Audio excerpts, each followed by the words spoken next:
Bom dia.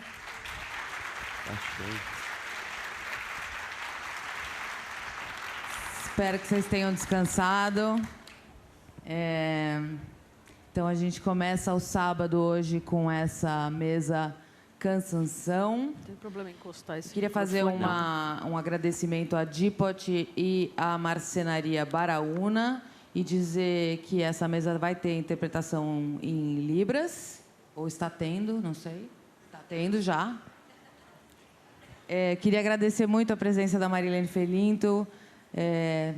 Obrigada, Marilene. E dizer que ela vai conversar hoje com o Fernando Barros e Silva, que é o editor da revista Piauí e o apresentador do podcast Foro de Teresina, da revista Piauí também. Obrigada, Fernando. Obrigada. Bom dia.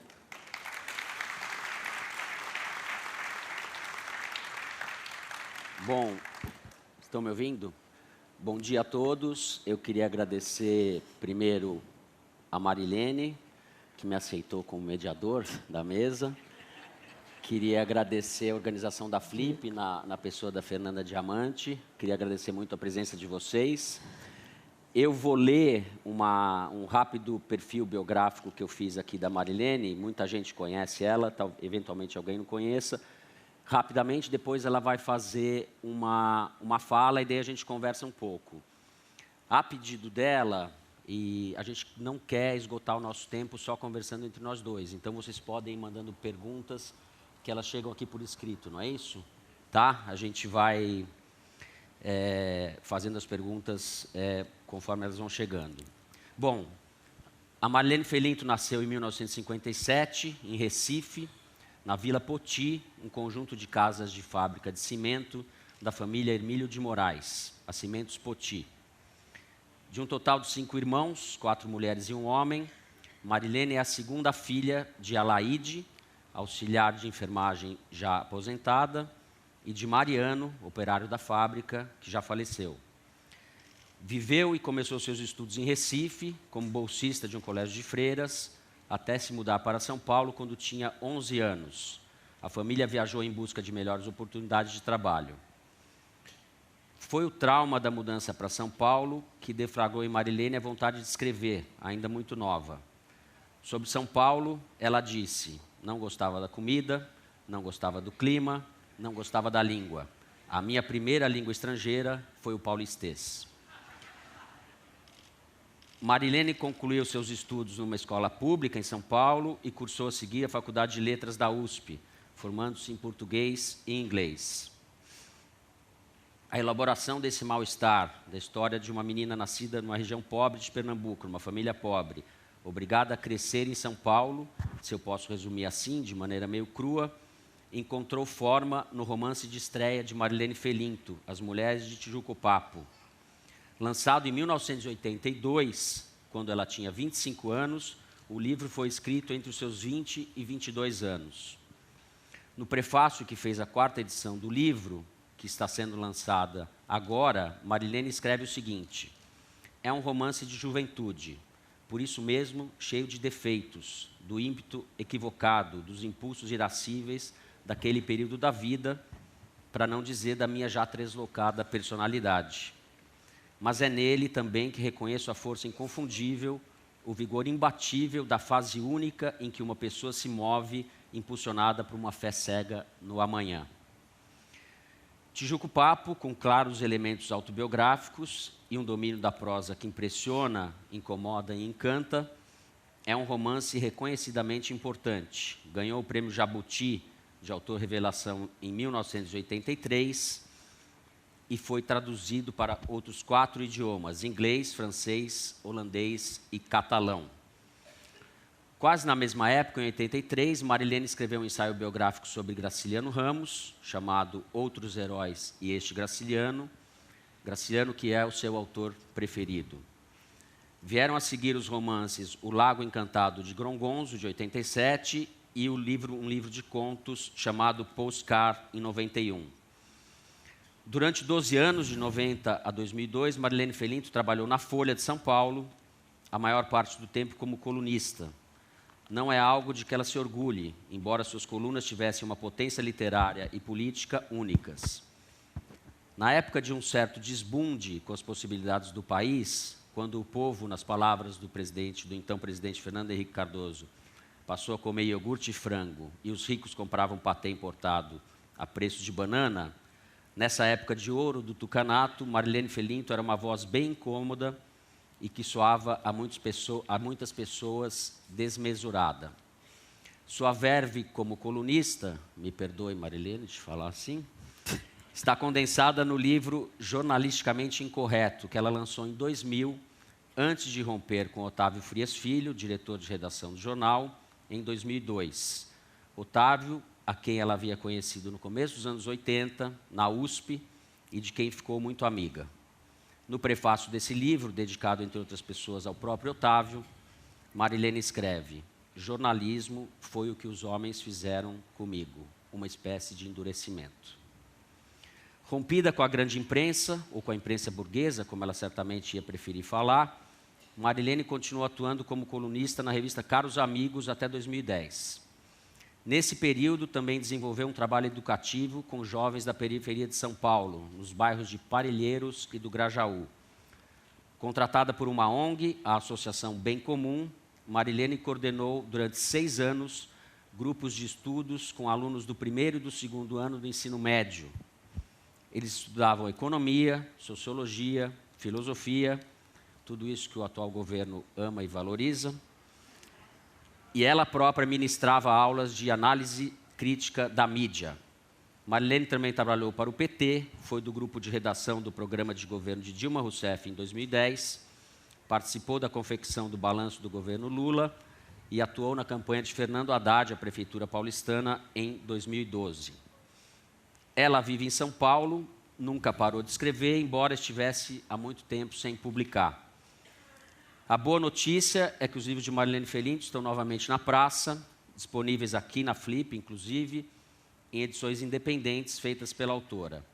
Além do Mulheres de Tijuco Papo, há, entre outros, um volume de contos reunidos, parcialmente inéditos, e um livro chamado Fama e Infâmia, uma crítica ao jornalismo brasileiro. Bem, eu espero ter resumido de maneira não muito precária a sua trajetória, e acho que é sobre isso tudo que a gente vai falar. A Flip, o mercado editorial, o jornalismo, a política e o Brasil. Passo a palavra para você e a gente bate bola em seguida. Obrigada, Fernando. Foi brilhante minha biografia. Completa. E eu queria, de início, só agradecer, principalmente a todos vocês que estão aqui. Primeira vez que eu falo para um público que paga. Eu tentei que isso não acontecesse, mas não tive voz aqui. E agradecer principalmente os meus amigos que são da minha faixa etária, que viajaram de São Paulo até aqui, que estão em pousadas distantes ou desconfortáveis, que estão sofrendo. Então, eu agradeço muitíssimo. Vocês nem precisavam ter vindo aqui, a gente se fala todo dia, não precisava, mas enfim. E agradeço especialmente à juventude, alguns jovens que estão aqui, na faixa de 20, 30 anos, que me toca muito. Vocês não estarem numa praia aqui do Rio de Janeiro, vieram também de São Paulo e estão aqui me assistindo, isso me toca profundamente. Obrigada. Eu não sei falar muito, então eu vou ler um texto rapidamente, 10 minutos, menos que o Fernando, e vocês podem ir embora, ok?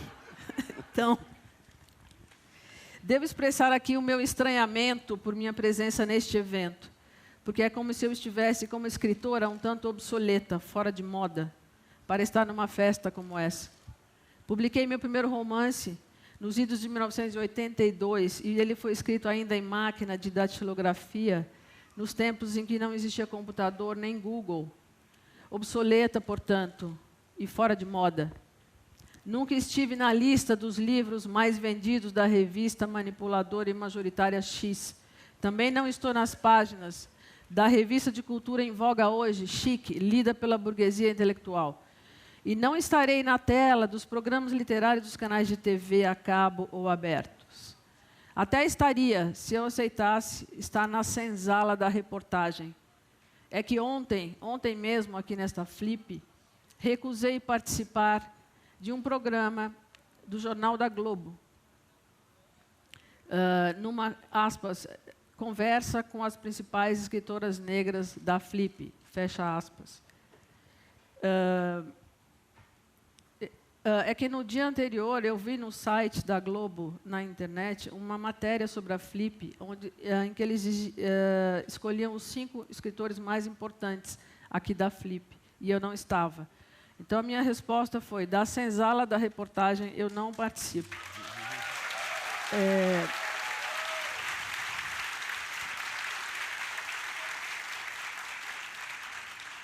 Estou, então, fora de moda ademais, porque estar na moda, no universo da cultura nesse país, é preciso estar perto do poder em alguma medida. É preciso fazer o jogo, aceitar o estado de coisas como ele é. Há 16 anos eu larguei mão de uma experiência de atuação na imprensa escrita corporativa por não aceitar o estado de coisas como ele é. Larguei. Abdiquei do pequeno poder tão invejado e cobiçado que o cargo de jornalista proporciona. Não aceitei a censura, a liberdade de expressão que só cabe aos donos da mídia. Não aceitei o esquema de manipulação a favor do poder econômico e contra os pobres. Como afirma bem Gessé de Souza, a mídia manipula a informação de modo tal a criar uma guerra entre os próprios pobres. Sem compreender o que acontece, a sociedade como um todo é manipulada e passa a agir contra seus melhores interesses. Fora de moda, portanto, e mal comportada, e um tanto quanto à margem por não me encaixar, por não pertencer ao grupo X ou Y.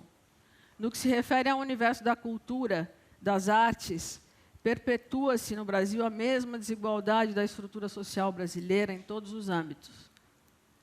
Trata-se da mesma hierarquia social branca e rica. O cenário é composto pelos mesmos sobrenomes sempre. O filho ou a filha da celebridade vira celebridade júnior.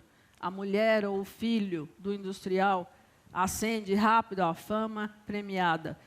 O filho ou a filha do banqueiro ou do político sobe fácil ao palco. Estão todos no comando, nas instituições, nas organizações, na distribuição de prêmios e benesses.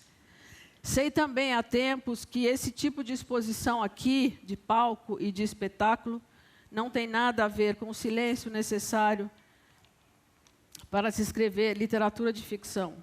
Além do que, certo tipo de escritor como eu sente que escrever não é uma atividade para ser comemorada, como se fosse especial, diferente de qualquer outra. Sente também que não há nada a ser dito, além do que escreveram nas suas inúteis histórias de ficção. Mas o que, afinal, eu vim fazer aqui, então? O quê? Para estar aqui, é preciso acreditar minimamente no que se vai dizer. É preciso achar que se tem uma obra importante no cânone literário. É preciso um discurso que faça sentido. Acontece que eu acredito muito pouco nisso. Acontece que certo tipo de escritor, como eu, é bem louco e faz pouco sentido. Como diz Michel Foucault, aspas, é normal que os escritores encontrem seu duplo no louco ou em um fantasma. Por trás de todo escritor, esconde-se a sombra do louco que o sustenta, o domina e o recobre. Poder-se-ia dizer que no momento em que o escritor escreve, o que ele conta, o que ele produz no próprio ato de escrever, não é outra coisa senão a loucura, fecha aspas. Escrever literatura, do meu ponto de vista, só serve, portanto, para o próprio autor do texto tentar entender, elaborar, resolver melhor um fato, uma questão, uma vivência sua de todo insuportável na realidade como ela é. Para torná-la suportável, então a pessoa escreve sobre ela, inventa outra realidade. Mas quem precisa disso? Quem precisa dessa terceira perna para viver? A pessoa vive muito bem sem escrever e ponto. De modo que escrever não passa também de uma atividade constrangedora, de uma terceira perna escandalosa que a pessoa vai arrastando vida fora. Mas certo tipo de escritor, como eu, fala menos de literatura do que de outras coisas. Como afirma Gilles Deleuze, aspas, escrever é também tornar-se outra coisa que não escritor, fecha aspas. E ele cita palavras da escritora Virginia Woolf sobre isso. Aspas. Aos que lhe perguntam em que consiste a escrita, Virginia Woolf responde, quem fala de escrever? O escritor não fala disso, está preocupado com outra coisa. Pois então, melhor falar, portanto, de outra coisa que talvez faça mais sentido aqui. É que minha questão... O cara está rindo aqui. Também é de classe. Para não citar a questão de cor de pele, a que também chamam de raça, para não citar que ambas aqui, no meu caso, no caso da maioria dos brasileiros, não se separam. São estigmas que caminham juntos há séculos. Mas eu sei que estou aqui também porque se associou, de algum modo, a minha literatura ao universo do sertão de Euclides da Cunha, o autor homenageado desta flip. No entanto, esse vínculo não tem muita substância do meu ponto de vista, porque, primeiro, Euclides é um ensaísta, um jornalista, não é um escritor de ficção. E Euclides fez lá o seu jornalismo comprometido com o exército brasileiro, militar que ele foi. E fez lá o seu importante ensaio de interpretação do homem brasileiro, o livro Os Sertões, imbuído da ideologia racialista, do racismo científico de sua época, afeito a querer comprovar cientificamente que a raça branca é superior aos negros e aos mestiços. A representação racista, depreciadora de negros e mestiços, começava ali, com a intelectualidade daquele fim de século XIX, e se solidificava como sistema de pensamento institucional no Brasil, como observa Muniz Sodré. Claro que certo aspecto do sertão de Euclides tem a ver com a minha origem. Minha mãe é do sertão da Paraíba, nasceu numa família de miseráveis retirantes da seca, que já não conseguiam mais alimentar seus filhos. Quando eu tinha 4 anos de idade, a minha mãe, enquanto a família vagava pelas brenhas da Caatinga em busca de comida e pouso, minha mãe foi doada a um casal na porta de um mocambo. Ela se lembra até hoje, aos 84 anos de idade, do acerto e da cena de quando foi doada. E minha mãe perdeu o contato com seus vínculos de sangue. Não tem registro de nascimento confiável. Os ancestrais de minha mãe são possivelmente sobreviventes da degola. Você pode pôr a foto, por favor, de Canudos, Nandi? Minha mãe, os ancestrais de minha mãe, são possivelmente sobreviventes da degola e da tortura a que foi submetida pelo exército de Euclides da Cunha, a gente preta do Arraial de Canudos. Isso é o que sobrou do último massacre de Canudos, são essas mulheres e crianças que depois, dizem, a Fernanda até me contou isso, também foram degolados pelo exército brasileiro que, no último ataque a Canudos. Então, minha mãe, os ancestrais meus, da minha mãe, devem ser sobreviventes um pouco disso. Os milhares de escravos recém-libertos que zanzavam pelo sertão em busca de comida e alguma crença para suportar aquelas condições desumanas de vida. Ora, os negros foram deixados de fora do pacto social instaurador da nova ordem, da república, então recém-proclamada, como também lembra Muniz Sodré. É verdade que Euclides da Cunha fez lá sua meia-culpa pela abordagem algo fraca que fez do massacre de Canudos, anos depois de tê-lo presenciado. Mas a mim pouco importa a redenção de Euclides. Levei anos para superar o estrago do racismo internalizado na mentalidade do brasileiro, tão bem codificado no linguajar culto de Euclides da Cunha e dos sociólogos de seu tempo. Para ser mais precisa, então, devo dizer que eu não sou do sertão exatamente, eu sou do mangue de Recife. E comi muito caranguejo para matar a fome que nos perseguia ali nos anos de 1960. Sou do mangue, feita daquela lama que tem cheiro de podridão, mas é fértil. Sou mestiça do litoral, entre aspas, conforme a descrição preconceituosa de Euclides da Cunha, em Os Sertões. Ele chamava ali o negro e mestiço de raça bárbara, ancestral selvagem, entre outros epítetos negativos. Minha presença aqui e esta fala, que vocês infelizmente pagaram para ouvir, pode destoar assim do que se espera, mas é que eu não aceito a norma, quando ela significa a manutenção, a naturalização da perversidade, da exclusão, da desigualdade social. Levei décadas para superar o complexo de inferioridade, resultado da discriminação de raça e de classe. Durante tempos, acreditei na minha própria feiura. Sou feia, entre aspas, eu me dizia quando menina, me olhando ao espelho. Meu próprio pai, que era metido a branco, me chamava de marmota, bicho tido como muito feio pela gente da minha infância. Mas eu sou da praia e do manguezal, e estou sujeita ao regime das marés. Águas vêm e águas vão, salgadas e doces, esta mistura. Sou da superação, sou especialista em comer caranguejo, guaiamum, siri, os frutos do mar. Por favor, a primeira foto, Nandi. Sou eu. E a segunda. Isso aqui, só uma parte rápida, numa viagem a Lagoas, que esse rapaz, era ele aqui, ó, me olhando ali comer caranguejo, com espanto e encanto, segundo ele. Espanto e encanto. E é isso. Pode tirar. Obrigada. Isso aqui foi só para dizer que eu sou normal, como caranguejo, etc. Bom, devo dizer aqui, então, que eu estou acabando já, que o que importa eu devo falar aqui, então, agora, do que de fato importa nesse país no momento. Primeiro, que a mídia brasileira, do meu ponto de vista, deve aos brasileiros uma reparação por ter conspirado com o poder econômico e a classe de proprietários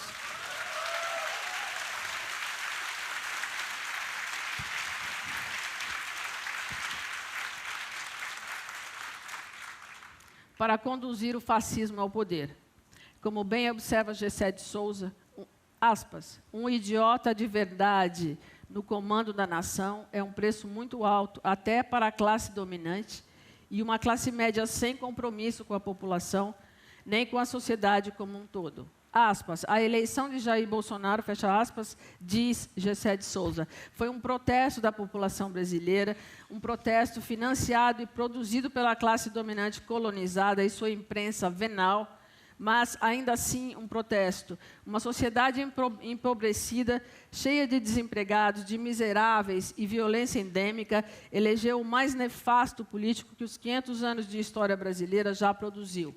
A única classe social que entra no jogo, tudo isso é Gessé de Souza, sabendo o que quer, é a elite de proprietários.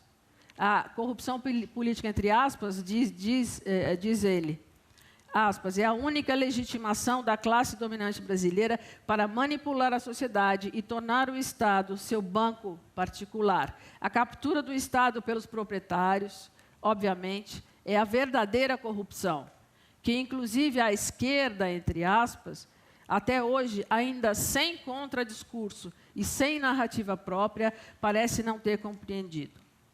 Não vim aqui, já estou acabando, agradecer, passei da hora? Não, vamos lá. Pelo convite para participar desta flip, que me foi muito custoso aceitar. Mas vim aqui para dedicar essa minha fala sem sentido aos escritores do interior do Brasil, os escritores de Goiás, da União Brasileira dos Escritores em Goiânia, por exemplo, aos escritores das pequenas cidades, das pequenas academias de letras que conheci recentemente no Piauí, em cidades pequenas, longe dos holofotes do eixo cultural do Sul-Sudeste, de cidadezinhas onde homens e mulheres nem por isso deixam de escrever, de publicar seus textos e de lê-los em voz alta, uns para os outros, debaixo das sombras dos oitizeiros, no calor do sertão. Minha presença aqui, então, é em solidariedade aos escritores anônimos das cidades e das periferias das grandes cidades, entre os quais jovens e moças negros, vítimas do extermínio cotidiano que ali se processa, selecionados como os indesejáveis,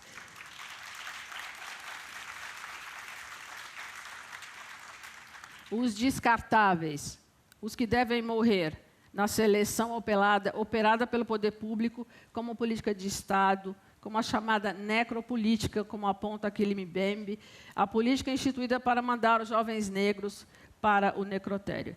Minha presença aqui também é uma chance de homenagear algumas pessoas, já que seus nomes merecem ser citados em público, para que não sejam jamais esquecidos. A primeira delas é uma jornalista já falecida, Sueli Duval Gonçalves, Sula. É minha homenagem à alegria e à importância afetiva desta mulher, personagem que operou uma pequena revolução amorosa, sexual e intelectual na sua cidade natal de Paraisópolis, no sul de Minas Gerais, onde criou um jornal local chamado Folha da Serra e que escreveu também por algum tempo na revista Globo Rural. Sula morreu precocemente aos 61 anos, há 10 anos atrás. Dedico principalmente essa minha fala A Fernanda Diamante, editora, filósofa, curadora desta Flip, que me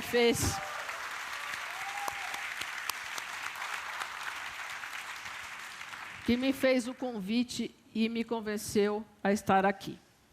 Se eu fosse ela, não teria me chamado, mas ela é uma pessoa melhor que eu. Eu acredito que as novas gerações são melhores que a minha, eu aposto nisso. Minha homenagem também finalíssima a Glenn Greenwald e sua equipe de jovens jornalistas.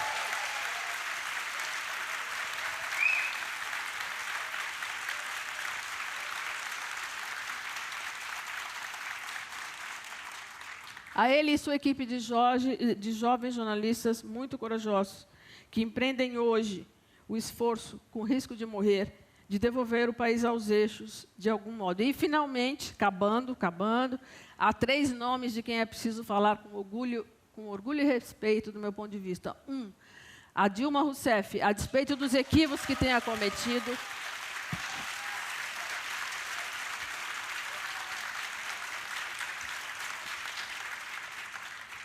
A despeito dos equívocos que tenha cometido, ela que abriu, com suas saias de guerrilheira, um espaço de esperança para nós, mulheres, acima das calças e da gravataria da canalha política brasileira.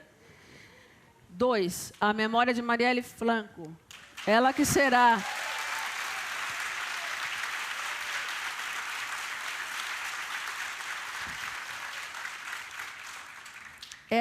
será para sempre exemplo de luta e destemor para as mulheres pobres e pretas, ela que ousou enfrentar o poderio assassino das milícias e dos governos milicianos. E, enfim, a quem não é bandido, mas está mantido preso como se fosse. Bandido é o grupo de bandoleiros que tomaram assalto do poder no Brasil de hoje. Bandido é o judiciário que viola sem escrúpulos a Constituição do país, em conluio com os interesses do capital. Toda a minha solidariedade, toda a minha admiração a ele, Luiz Inácio Lula da Silva, o melhor que já houve aqui nesse país. Muito obrigada, muito obrigada.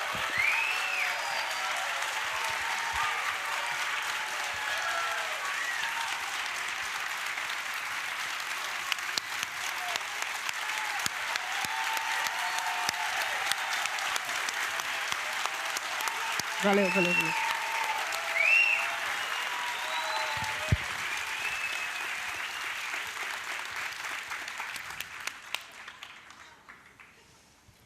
Bom, depois dessa fala muito forte e política, eu me sinto, não na obrigação, mas o seu prefácio, o prefácio que a Marilene escreveu, a nova edição da autora do Mulheres de Jucopapo, é um prefácio em que ela narra as dificuldades que ela teve para publicar o romance. Ela divide esse prefácio em 5 episódios e eu vou ter, como eu acho que essa revelação seja algo inédita, posso estar enganado? É inédito, né, Marilene?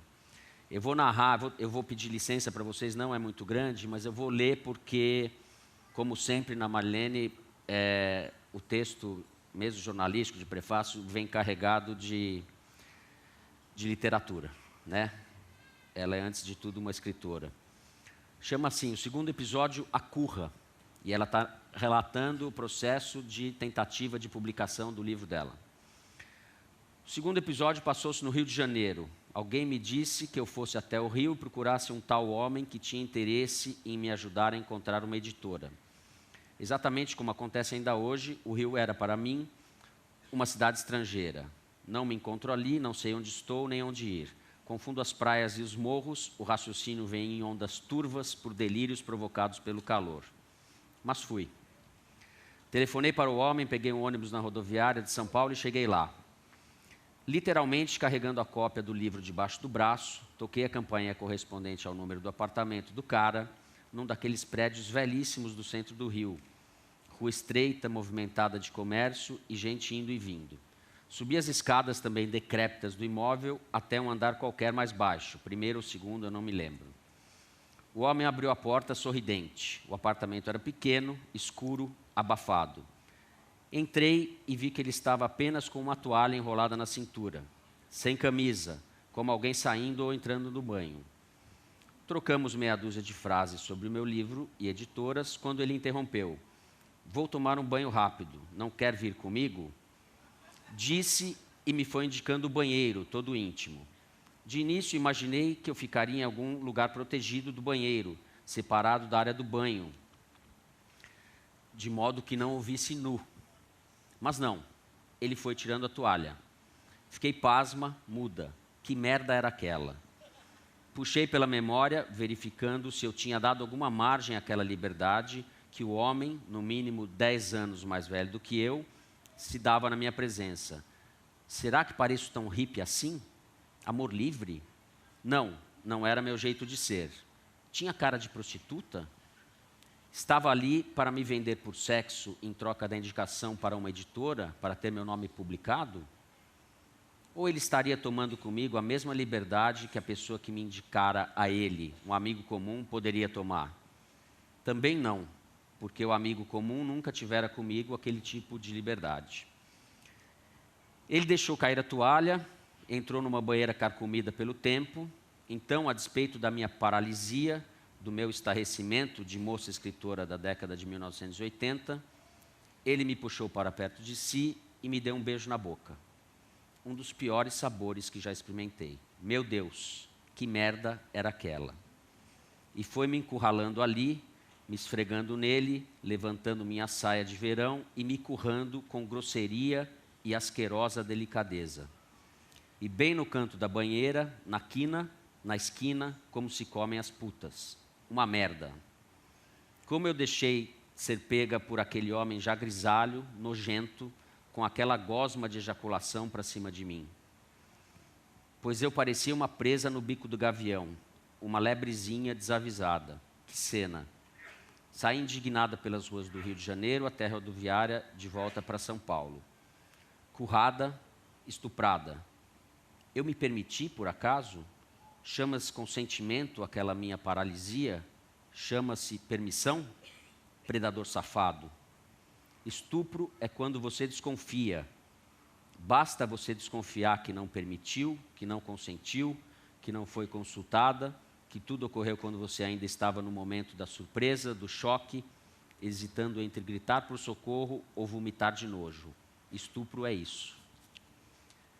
Quanto ao predador, não me arranjou editora nenhuma. Encontrei-o diversas vezes vida fora, desfilando nos círculos intelectuais do Sudeste, posando de interessado articulador e promotor de eventos, conferências, coletâneas que ia reunindo nomes importantes, de muito respeito, da alta cultura letrada e artística do país.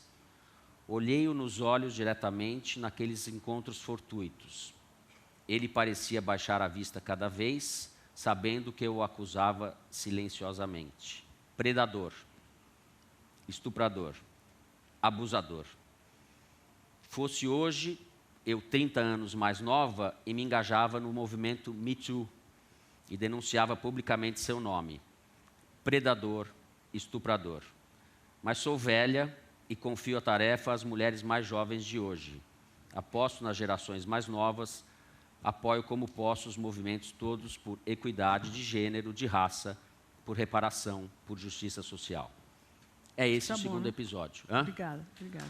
Mas nem precisava ter lido isso. Não, eu li porque, além de ser um depoimento evidentemente muito forte, ele tem um teor literário mesmo, não tem outra palavra para falar. E você decidiu não entregar a identidade desse senhor. Ainda É temos isso? tempo para as perguntas deles? Você vai me Temos perguntar? tempo. Eu não sei se tem pergunta da plateia. Se não, pergunta você. Estão chegando? A gente embola Não, logo. eu tenho tem uma pergunta. Você surgiu no começo dos anos 80 e muito do que você vocalizava na sua literatura e nos seus posicionamentos políticos, nas colunas da Folha, etc., soavam como uma voz isolada. Não sei se você é um clichê falar isso, mas ele é um clichê verdadeiro. Você, de certa forma, veio antes, ou numa época errada, ou antes de algo que está acontecendo agora, que tomou forma agora, o movimento feminista em geral e particularmente o feminismo negro. Como você se sente em relação a isso? Em relação a ter vindo um momento errado ou ao feminismo negro? E hoje como você se localiza? Porque você é muito intransigente, mas você também é muito zelosa da sua autonomia, você é uma pessoa introspectiva, que não gosta de enturmar, que não participa muito de coisas coletivas. Chega. Deixa eu responder, antes que ele continue. Vai lá. Não, eu acho que eu estava no momento errado ali naquele... Não sei, eu acho que era um pouco a postura de quem escreve um outro tipo de texto que não o jornalístico, que vai para um jornal, de repente, eu estava acabando de sair da universidade, eu conheci o Otávio Frias Filho, na universidade, num curso de mestrado, a gente fazia uma disciplina juntos, eu paquerava ele, inclusive, porque ele ia de terno e mascava chiclete, eu falava, quem é esse cara que masca chiclete e usa terno?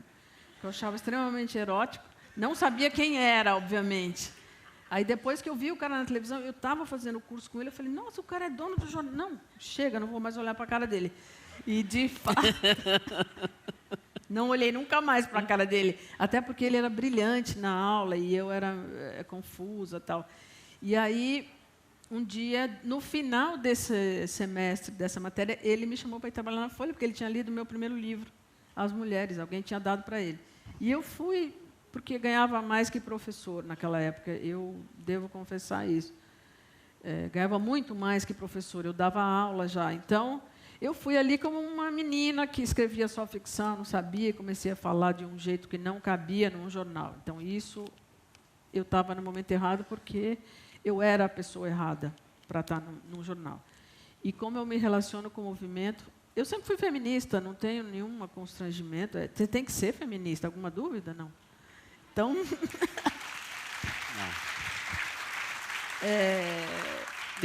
Tem uma pergunta... Espera só um pouquinho. Então, essa coisa do feminismo negro que você disse, né?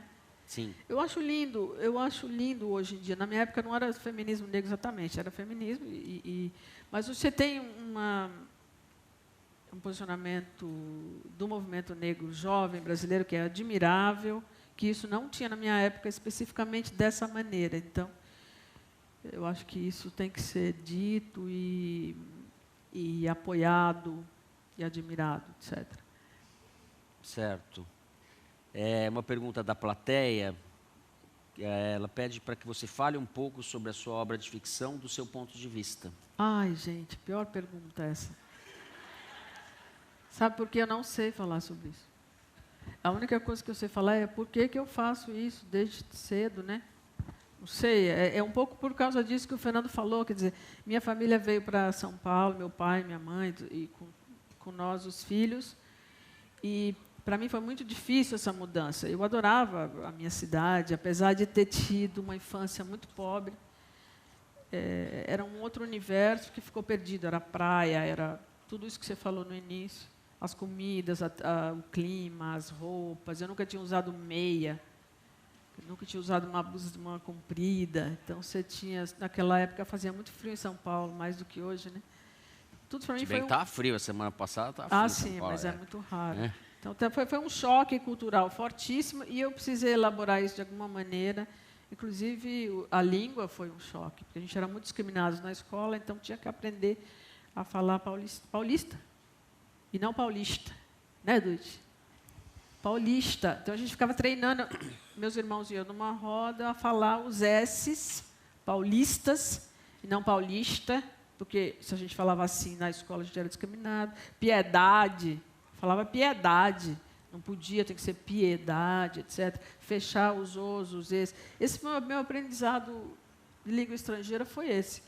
E depois foi inglês, que eu comecei a aprender aos 13 anos. Então, tudo isso me ajudou a criar uma linguagem literária, né, que não deixa de ser outra língua. Então, eu não sei se eu respondi essa pergunta ou não. Acabou o tempo, né? Parece. A gente está com o tempo em cima. Fernando, eu queria fazer uma última pergunta. Deixa eu ficar 5 minutos a mais. Olha quanta gente. Brincadeira. Até parece que eu estou gostando, mas não estou gostando de estar aqui, não. Não gostando, não. Fala, Fernando. Você está, como eu disse, há muito tempo sem publicar, está relançando agora Sim. esses livros que estão à venda aqui na Flip, na Livraria da Travessa, são edições da autora. E você, enfim, tem contos inéditos. Num dos livros você reúne os contos, Sim. alguns do Postcard, que é de 91, e vários contos inéditos. Sim. E você está escrevendo, além desses livros que você está lançando Sempre escrevi, agora, você está tudo guardado lá. Eu queria que você Eu tô lançando contasse aos para as poucos. pessoas Já contei, o estou que lançando você- aos poucos. o que você está escrevendo. Um romance? Não. Isso romance? eu não falo. Não, tem romance, tem conto, tem umas coisas lá. Mas você não fala. Não, eu prefiro não falar. Deixa eles perguntarem. Tem mais alguma pergunta? Não, ninguém se interessou. Não tem. E o tempo Acabou, né, realmente Fernanda? curto, esgotou. Acabou.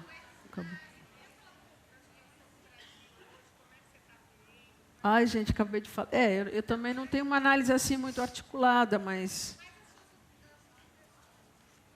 É terrível. Estamos vivendo uma tragédia política, uma tragédia, um retrocesso social gravíssimo, né? Para todas as camadas sociais, do meu ponto de vista, para os jovens, para os velhos, com essa reforma da Previdência. Quer dizer, é uma tragédia. Eu acho que a gente tem que apostar na Vaza Jato. Eu não vejo outra solução no momento. Acaba. A gente chegou, estourou Não, o tempo. quero ir embora. Eu queria agradecer muito a Marilene, agradecer muito a presença de vocês. Bom dia a todos. Agradecer a Fernanda. Obrigada.